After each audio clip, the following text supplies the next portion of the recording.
Chapter 26, Threads of Revelation. The van roared through the city streets, weaving between traffic as Anderson pushed it to its limits.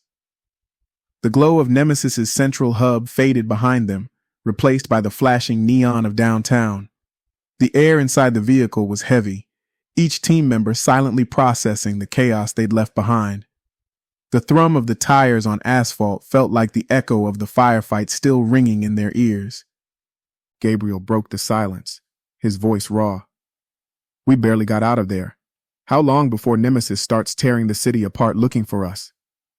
Michael, sitting in the passenger seat, stared straight ahead. His knuckles were white as they gripped the edge of the dashboard. Not long. We hit them hard, but they're still standing. They'll regroup fast. Samira's laptop hummed in the back, its screen glowing with streams of data. She didn't look up as she spoke. The virus propagated through their systems. I'm seeing signs of widespread disruption, but it's not enough. Their backup protocols are kicking in. Gabriel turned toward her, his frustration evident. So what did we just risk our lives for? If they can recover, what was the point?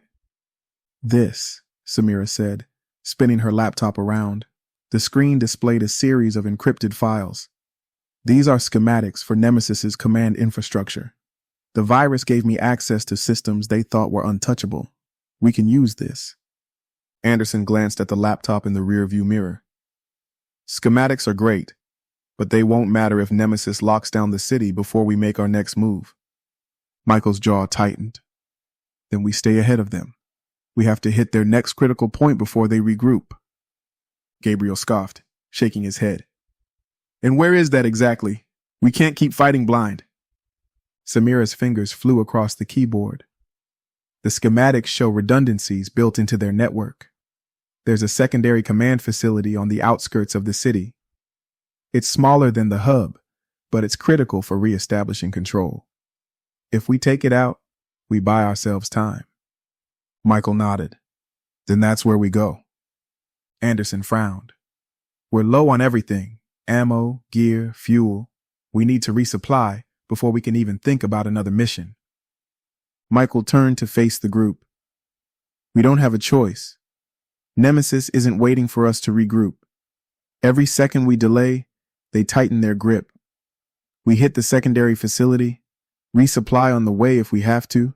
The team exchanged uneasy glances, but no one argued. The urgency in Michael's voice left no room for dissent. The safe house was a dimly lit storage unit tucked away in an industrial park on the city's edge. The team moved quickly, unloading the van and setting up a temporary base. Gabriel secured the entrance, checking the locks and setting trip alarms, while Anderson worked on refueling and inspecting the vehicle for damage. The faint scent of oil and dust filled the air, a reminder of the bare-bones setup they were forced to work with. Samira sat cross-legged on the floor, her laptop propped on a crate. Streams of code filled the screen as she decrypted the stolen files. Her brows furrowed in concentration as she isolated key pieces of Nemesis's infrastructure. Michael paced nearby, his mind racing through the next steps.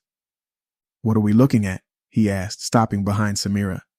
This facility isn't as fortified as the hub, she said, pointing to a blueprint on the screen. But it's still a challenge. Perimeter security, automated turrets, and an interior defense grid.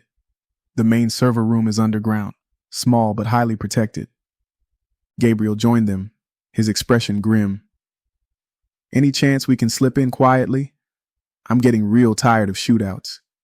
Samira shook her head. Not likely. Even if we disable the perimeter defenses, they'll know we're there the second we breach the outer layer. We'll need to move fast. Michael nodded. Speed and precision. We hit them hard, grab what we need, and get out before they can mount a response. Anderson appeared in the doorway, wiping his hands on a rag. Van's ready, but we're low on fuel. This next run has to count. Michael's gaze swept over the team. It will. Get some rest. We move at first light. The night passed fitfully. Gabriel leaned against a stack of crates, his rifle resting across his lap as he kept watch.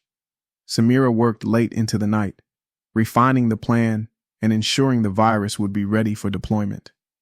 Occasionally, she murmured to herself, tweaking algorithms or cross-referencing Nemesis's protocols. Anderson stayed by the van, double-checking the engine and making sure their escape route would hold. Michael sat in the corner, his back against the cold metal wall. His eyes were closed, but his mind refused to quiet. Every mission brought them closer to the edge, the line between survival and failure growing thinner with each step. He thought of the lives Nemesis had already destroyed, the people who would never know the cost of their fight. Failure wasn't an option. Not now. As dawn broke, the team gathered around Samira's laptop. She laid out the plan one final time, her voice steady despite the gravity of their situation. The facility's defenses rely on a central power grid, she explained, pointing to the schematic. If we take it out, we disable their turrets and interior grid. That'll give us a clear shot at the server room. Gabriel smirked faintly. Finally, some good news. Samira raised an eyebrow. Good news is relative. Taking out the power grid will trigger a lockdown. We'll have a small window to get in and out before reinforcements arrive. Michael stood, his expression resolute. We've faced worse. Let's move. The facility loomed in the distance, its sleek exterior a stark contrast to the surrounding industrial sprawl. The team parked the van in an abandoned lot, making their approach on foot. The early morning light cast long shadows across the ground, the air heavy with anticipation. Samira tapped into the facility's network from a secure device, her fingers moving with practiced precision. I've looped their surveillance feeds. We've got about 10 minutes before they notice. Michael nodded. Gabriel, take point. Anderson, you're on perimeter watch. Let's keep this clean. They moved quickly, navigating the outer perimeter and disabling the first set of defenses. Gabriel took down a patrolling guard with a swift, silent strike, dragging the body into the shadows. The team slipped through a maintenance entrance, the cool air inside a sharp contrast to the warmth outside. The facility's interior was sterile and cold, its walls lined with blinking panels and cables snaking across the ceiling. Samira led the way, her tablet guiding them through the maze of corridors. They reached the power grid control room without incident, but the sense of calm was fleeting. This is it, Samira said, connecting her tablet to the control panel. Once I shut this down, we'll have 5 minutes to reach the server room and deploy the virus. Michael glanced at the team. Be ready. The second this grid goes down, all hell's going to break loose. Samira nodded, her fingers flying across the keyboard.